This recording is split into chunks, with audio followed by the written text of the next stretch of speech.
আজিৰ এই ভিডিঅ'টোত আমি এইচএছ ফাইনেল পৰীক্ষাৰ বাবে উপযোগী কিছুমান চমু প্ৰশ্নৰ উত্তৰ আলোচনা কৰিম। ইয়াৰ পূৰ্বৰ কেইটামান ভিডিঅ'টো আমি এইচএছ ফাইনেল পৰীক্ষাৰ বাবে উপযোগী কিছুমান চমু প্ৰশ্নৰ উত্তৰ আলোচনা কৰিছিলোঁ। ছাত্ৰ-ছাত্ৰীসকলে যদি সেই ভিডিঅ'সমূহো চাই লয় তেতিয়াহ'লে তেওঁলোক যথেষ্ট পৰিমাণে উপকৃত হ'ব বুলি আশা কৰিব পাৰি। এতিয়া আমি প্ৰশ্নসমূহৰ মাজলৈ আহিছোঁ। প্ৰথম প্ৰশ্নটো হৈছে ভাৰতীয় জনসংঘৰ প্ৰতিষ্ঠাপক সভাপতি কোন আছিল? আৰু তাৰ উত্তৰটো হৈছে শ্যামা প্ৰসাদ মুখাৰ্জী। শ্যামা প্ৰসাদ মুখাৰ্জীৰ সভাপতিত্বতে 1951 চনত ভাৰতীয় জনসংঘ প্ৰতিষ্ঠা কৰা হৈছিল। আৰু সেই সময়ৰ ভাৰতীয় জনসংঘৰ আৰু কেইজনমান নেতা কোন আছিল বুলি যদি প্ৰশ্ন হয় তেতিয়াহ'লে আমি দীনদয়াল উপাধ্যায়, বলৰাজ মাধোক এইসকলৰ নামো আমি উল্লেখ কৰিব পাৰোঁ।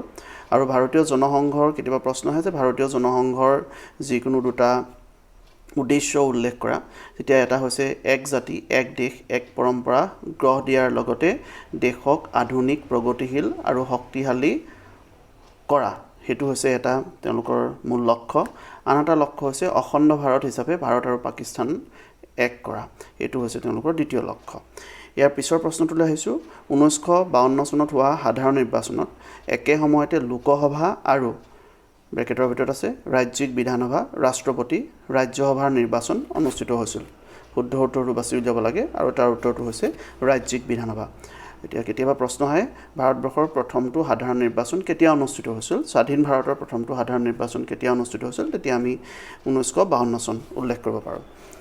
ইয়াৰ পিছৰ প্ৰশ্নটো হৈছে স্বাধীনতাৰ পূৰ্বে গোৱা কাৰ উপনিৱেশ আছিল? আৰু উত্তৰটো হৈছে পৰ্তুগীজসকলৰ। ভাৰতবৰ্ষৰ অন্যান্য অঞ্চলবিলাকে যদিও 1947 চনৰ 15 আগষ্টত ব্ৰিটিছৰ পৰা স্বাধীনতা লাভ কৰিছিল, গোৱা, দমন, দিউ এনেধৰণে যিকেইটা অঞ্চল পৰ্তুগীজৰ দখলত আছিল সেই অঞ্চলকেইটাই 1961 চনতহে পৰ্তুগীজৰ শাসনৰ পৰা মুক্তি লাভ কৰিছিল। 1961ত তেওঁলোকে মুক্তি লাভ কৰিছিল। আৰু গোৱায়ো 1961 চনৰ ডিচেম্বৰ মাহত পৰ্তুগীজসকলৰ শাসনৰ পৰা মুক্তি লাভ কৰিছিল। আৰু গোৱা এখন ভাৰতৰ এখন ৰাজ্য হিচাপে স্বীকৃতি লাভ কৰিছিল 1987 চনত, 1987ত। 1961 চনত তেওঁলোক পৰ্তুগীজৰ শাসনৰ পৰা মুক্ত হৈ ভাৰতৰ লগত চামিল হৈছিল, ভাৰতৰ লগ হৈছিল। আৰু 1987 চনত গোৱা হৈছিলগৈ এখন ৰাজ্য, ভাৰতবৰ্ষৰ এখন ৰাজ্য। ইয়াৰ পিছৰ প্ৰশ্নটোলৈ আহিছোঁ। পিছৰ প্ৰশ্নটো হৈছে ভাৰতৰ লগত চামিলকৰণৰ ক্ষেত্ৰত সমস্যা সৃষ্টি কৰা দুখন দেশীয় ৰাজ্যৰ নাম লিখা। আৰু তেনে দুখন দেশীয় ৰাজ্য হৈছে হায়দৰাবাদ আৰু মণিপুৰ। হায়দৰাবাদ হৈছে সেই সময়ত থকা দেশীয় ৰাজ্যসমূহৰ ভিতৰত আটাইতকৈ ডাঙৰ অৰ্থাৎ বৃহত্তম দেশীয় ৰাজ্য। এইটো কেতিয়াবা প্ৰশ্ন আহে ব্ৰিটিছ ভাৰতৰ বৃহত্তম দেশীয় ৰাজ্যখনৰ নাম লিখা, তেতিয়াহ'লে আমি হায়দৰাবাদৰ নাম লিখিব লাগিব। হায়দৰাবাদ আৰু মণিপুৰৰ লগতে জুনাগড়, জম্মু আৰু কাশ্মীৰ এইবিলাকো চামিলকৰণৰ ক্ষেত্ৰত সমস্যাৰ সৃষ্টি কৰিছিল। নেক্সট প্ৰশ্নটো হৈছে দেশ বিভাজনৰ দ্বাৰা ক্ষতিগ্ৰস্ত হোৱা ব্ৰিটিছ ভাৰতৰ দুখন প্ৰদেশৰ নাম লিখা। দেশ বিভাজনৰ দ্বাৰা ক্ষতিগ্ৰস্ত হোৱা ব্ৰিটিছ ভাৰতৰ দুখন প্ৰদেশ হ'ল বেংগল আৰু পাঞ্জাৱ। আৰু বেংগল আৰু পাঞ্জাৱ এই দুয়োখন প্ৰদেশেই ব্ৰিটিছ ভাৰতৰ যি দুখন প্ৰদেশ বেংগল আৰু পাঞ্জাৱ, এই দুয়োখন প্ৰদেশেই ভাৰত বিভাজনৰ লগে লগে এই প্ৰদেশ দুখনৰ বিভাজন ঘটিছিল। আৰু সেই সময়ছোৱাত ভাৰতবৰ্ষত যি সাম্প্ৰদায়িক সংঘৰ্ষৰ সৃষ্টি হৈছিল, সেই সাম্প্ৰদায়িক সংঘৰ্ষত আটাইতকৈ বেছি ক্ষতিগ্ৰস্ত হোৱা প্ৰদেশ এই দুয়োখনেই আছিল।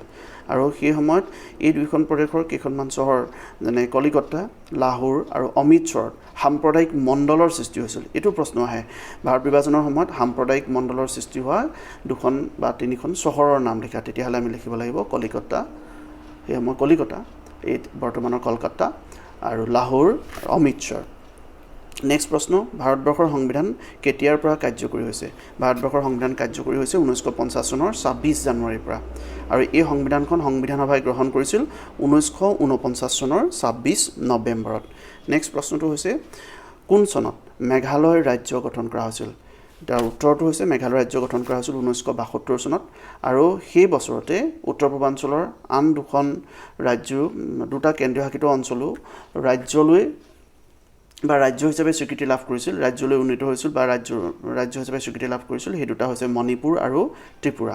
এই প্ৰশ্নটো আহে 1972 চনত কেন্দ্ৰীয় শাসিত অঞ্চলৰ পৰা ৰাজ্যৰ মৰ্যাদা লাভ কৰা দুখন ৰাজ্যৰ নাম লিখা, তেতিয়াহ'লে আমি লিখিব লাগিব মণিপুৰ আৰু ত্ৰিপুৰা। নেক্সট প্ৰশ্নটো হৈছে ভাৰতৰ দ্বিতীয় পঞ্চবাৰ্ষিক পৰিকল্পনাৰ খচৰা প্ৰস্তুতকাৰী দলটোৰ নেতৃত্ব কোনে লৈছিল তাৰ উত্তৰটো হৈছে পি.চি. মেহলানবিছ আৰু পি.চি. মেহলানবিছে হৈছে ভাৰতীয় পৰিসংখ্যা প্ৰতিষ্ঠানৰ প্ৰতিষ্ঠাপক 1931 চনত ভাৰতীয় পৰিসংখ্যা প্ৰতিষ্ঠান প্ৰতিষ্ঠা কৰা হৈছিল আৰু তাৰ প্ৰতিষ্ঠাপকৰ নাম হৈছে পি.চি. মেহলানবিছ একেজন ব্যক্তিয়ে শ্বেত বিপ্লৱ কোনবিধ দ্ৰব্যৰ উৎপাদনৰ লগত জড়িত আৰু তাৰ উত্তৰটো হৈছে দুগ্ধ উৎপাদনৰ লগত জড়িত ইয়াৰ পিছৰ প্ৰশ্নটোলৈ আহিছোঁ পিছৰ প্ৰশ্নটো হৈছে ভাৰতৰ ক'ত প্ৰথমবাৰৰ বাবে সাৰ্বজনীন প্ৰাপ্তবয়স্ক ভোটাধিকাৰৰ ভিত্তিত নিৰ্বাচন অনুষ্ঠিত হৈছিল আৰু তাৰ উত্তৰটো হৈছে মণিপুৰত নেক্সট প্ৰশ্ন ভাৰতত কেতিয়া প্ৰথমবাৰৰ বাবে সংবিধানৰ 356 নং অনুচ্ছেদৰ প্ৰয়োগ কৰা হৈছিল তাৰ উত্তৰটো হৈছে 1959 চনত 1959 চনত সেই সময়ত কেৰালাৰ EMS নামবৃদ্ধিবাদৰ চৰকাৰৰ বিৰুদ্ধে এই 356 নং অনুচ্ছেদটো প্ৰয়োগ কৰা হৈছিল এটো হৈছে সাংবিধানিক অচলাৱস্থাৰ বাবে ৰাষ্ট্ৰপতিৰ জৰুৰী অৱস্থা ঘোষণা কৰাৰ যিটো ক্ষমতা